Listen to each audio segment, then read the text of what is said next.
За само 2 години, клиничката болница Штип претрпе големи персонални загуби и го напуштија 70 вработени, од кои 20 доктори, 15 медицински сестри и друг медицински персонал. Значи во тој дел имаме проблеми. Се надејаме дека после подолго време, веќе скоро 2,5 години, клиничка болница Штип нема примерно ниту еден здравствен работник во болницата, дека конечно ќе наидеме на слух од страна на надлежните и дека ќе ни биде подпишано барањето за прием, со цел да го намалиме овој недостиг кој што го имаме. Чисто за илустрација, клиничка болница Штип од последниот прием на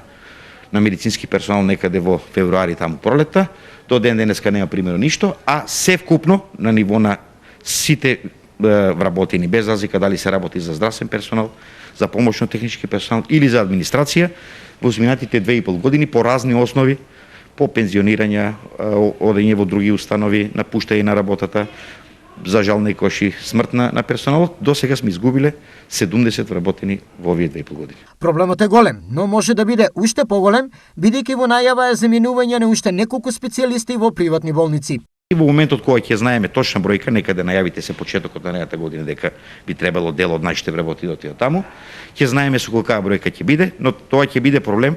бидејќи нема да бидат, предпоставувам, само вработени од одделот за гинекологија и акушерство. Предпоставувам дека ќе ни отидат вработени доктори и сестри од одделот за анестезиологија и од некои други оддели, одделите за неонатологија, така да инструментарки, значи разноразни профили. Мислиме дека ќе се одлеат од нашата болница, што дополнително ќе биде, да речеме, отежната работата и во тој случај ќе имаме ургентна потреба од прием на кадар, бидејќи ако е точно ова кое што се уште е во сферата на предпоставките, дека таков кадар ќе замине, тоа ќе биде сериозен проблем за секоја здравствена установа, па и нашата клиничка болница, бидејќи се работи за високо специјализиран кадар. Како клиничката болница ќе го компензира заминувањето, директорот Ѓорѓиев во овој момент не открива, но вели дека во тек се консултации на сите нивоа за изнаоѓање решение за надминување на проблемот.